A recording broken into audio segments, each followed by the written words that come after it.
सासू माँ बदल गई। कहानी उस घर की है जहाँ बहू और बेटी को एक माना जाता था, लेकिन फिर अरे शिखा बेटा, तू रसोई में क्यों घुसी रहती है? जा, रोटी मैं बना लूंगी। नहीं नहीं माँ जी, आप बैठिए, बस सारा खाना बन ही गया है। श्वेता को बोल देती हूँ, वो खाना लगा देगी सबका। सॉरी भाभी, मेरे पास वक्त नहीं है। माँ, मुझे पैसे देना, पार्लर जाना है। हाँ हाँ चली जाना, भाभी को भी ले जाना।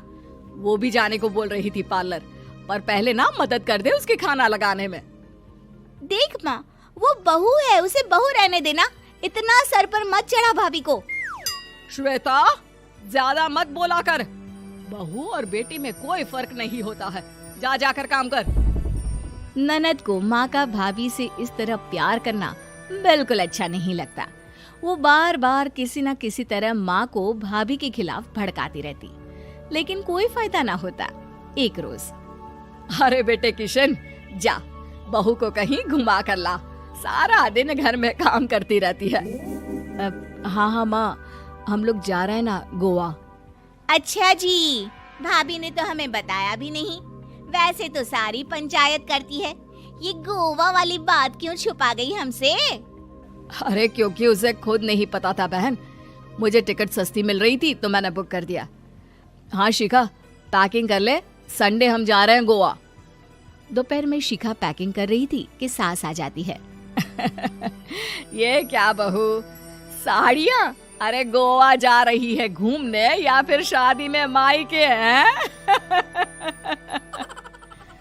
माँ जी, ऐसा कुछ है ही नहीं, समझ में नहीं आ रहा क्या रखूं कपड़े में। अरे तेरी और श्वेता की साइज तो एक ही है, उसके कुछ मॉडर्न कपड़े ले ले, आकर लौटा देना।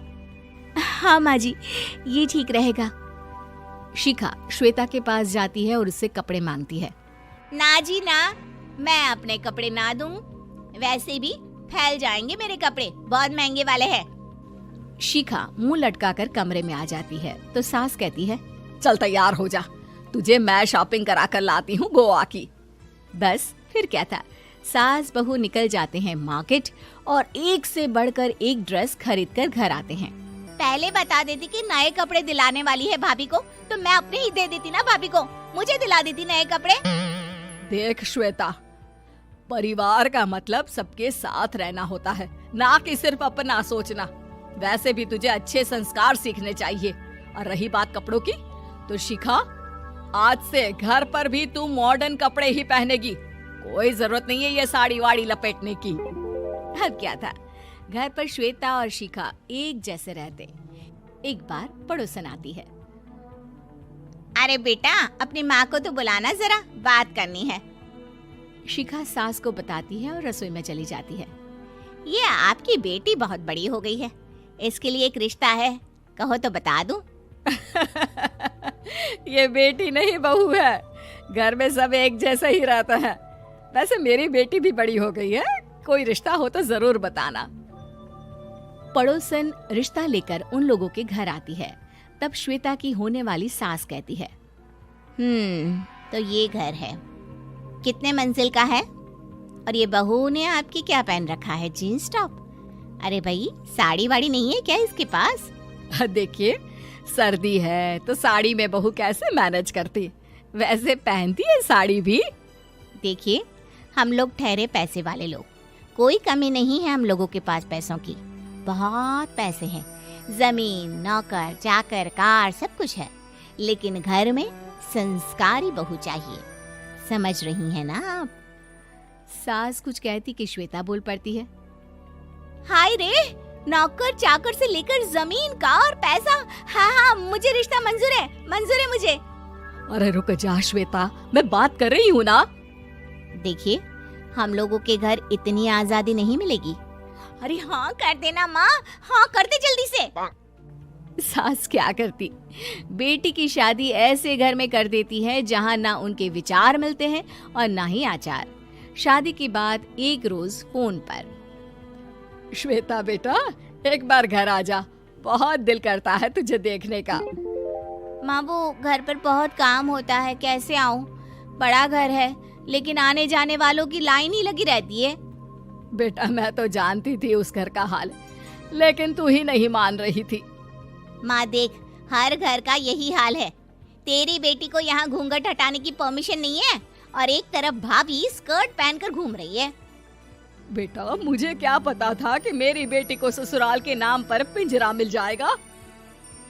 अच्छा माँ, फोन रखती हूँ, सास को गर्मा गर्म रोटी खिलानी है। तुम लोगों की तरह नहीं कि एक रोटी बनाओ, एक सब्जी बनाओ, फिर सारा दिन फ्री होकर घूमो। सास फोन तो रख देती है, लेकिन सोच में पड़ जाती है कि एक तरफ बेटी जिसे कोई आजादी नहीं, वहीं दूसरी तरफ बहू जिसे देखकर लगता ही नहीं कि उसकी शादी भी हुई है। अगले रोज। शिखा, अरे ओ शिखा। हाँ माँ, क्या हुआ? कुछ चाहिए आपको? मैं जिम जा रही थी। जिम के कपड़ों में बहू को देखकर सास को घूंघट में अपनी बेटी का ख्याल आता है। देख बहू, घर में बहू की तरह रहा कर। इतने टाइट कपड़े पहनकर जिम जाना पसंद नहीं मुझे। जा जाकर रोटी बना। रोटी? माँ अभी तो शाम के 6 बजे हैं, इस वक्त रोटी? अब क्या मेरे खाने पीने पर भी पहरा है? अरे जब मर्जी तब मैं अपने घर में खा भी नहीं सकती क्या? बहू को अजीब लगता है। वो समझ नहीं पाती कि जो सास कल तक इतनी सपोर्टिव थी, उन्हें अचानक से क्या हो गया। वो किचन में जाती है, गरम रोटी के साथ 2 तरह की सब्जी, रायता, सलाद सब लेकर सास के पास आती है। माँ जी, खाना। इतना सारा खाना? राक्षस समझा है क्या मुझे? रोटी मांगी थी मैंने गर्मा गर्म बस। पर माँ जी, रोटी खाती किससे आप? सब्जी तो बनानी थी ना। अरे भूख मर गई मेरी तेरी बहस से। जा जाकर काम कर, अंदर पूरी रसोई साफ कर।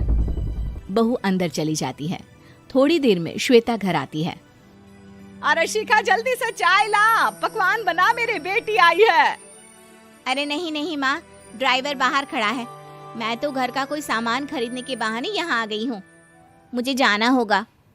अरे बेटा, पर कितने दिनों बाद देख रही हूँ तुझे, रहने आ जाना 2-4 दिन के लिए।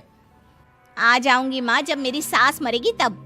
मैं तो रोज मन्नत मानती हूँ कि मेरी सास मर जाए तो अच्छा है। अच्छा चल, जा रही हूँ माँ। हे भगवान, कैसे कैसे दिन देखने पड़ रहे हैं मेरी बेटी को।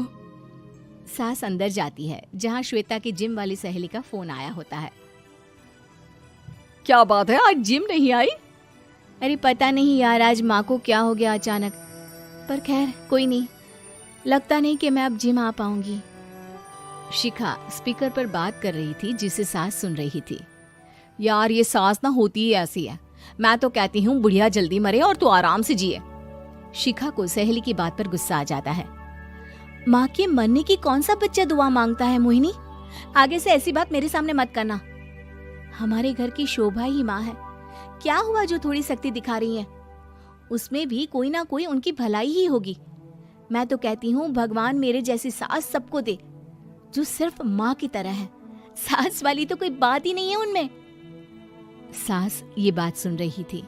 उनकी आंख में आंसू आ जाते हैं कि क्यों वो बेटी की किस्मत में बहू को भी भागीदार बना रही थी। शिखा, अरे ओ शिखा, क्या हो गया? जिम नहीं जाना क्या?